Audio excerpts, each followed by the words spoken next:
రంగారెడ్డి జిల్లా మంచాల మండలం ఆరుట్ల గ్రామంలో శ్రీ శ్రీ శ్రీ వేణుగోపాల స్వామి జాతరోత్సవాల్లో భాగంగా వేణుగోపాల స్వామి రథయాత్రలో పాల్గొన్న ఇబ్రహీంపట్నం నియోజకవర్గం మాజీ ఎమ్మెల్యే కొండిగారి రాములు, కాంగ్రెస్ పార్టీ నాయకులు, మాజీ సర్పంచ్ సుంకరి పండరి నాథ్గౌడ్, సీనియర్ కాంగ్రెస్ పార్టీ నాయకుడు, మండలం వ్యవసాయ society bank director Vedire Hanumanthareddy, Manchala మండలం కాంగ్రెస్ పార్టీ కిషన్ సెల్ అధ్యక్షుడు కావలి బుగ్గ రాములు ముదిరాజ్, సీనియర్ నాయకుడు మాధగోని జంగయ్య గౌడ్, కాంగ్రెస్ పార్టీ గ్రామ శాఖ అధ్యక్షుడు రావుల భాష, గ్రామ శాఖ ఎస్సీ సెల్ అధ్యక్షుడు కంబాలపల్లి బుగ్గరాములు, గ్రామ కార్యదర్శి దాసరి మోని రమేష్ ముదిరాజ్, ఉపాధ్యక్షుడు తలారి కృష్ణ ముదిరాజ్, గ్రామ వర్కింగ్ ప్రెసిడెంట్ బుట్టి కృష్ణ ముదిరాజ్, బుట్టి జంగయ్య ముదిరాజ్, లచ్చగరి జంగారెడ్డి, బుస్సు నరేష్ ముదిరాజ్ తదితరులు పాల్గొన్నారు.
కళాకారులు అందరి ఇక్కడ రావాలమ్మా.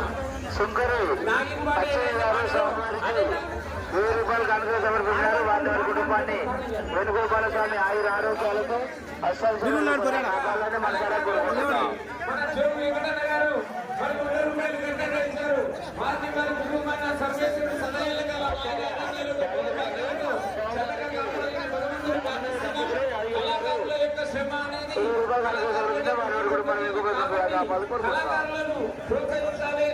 బాణపర్వతాలు గారు స్వామివారికి ₹111 కానుకగా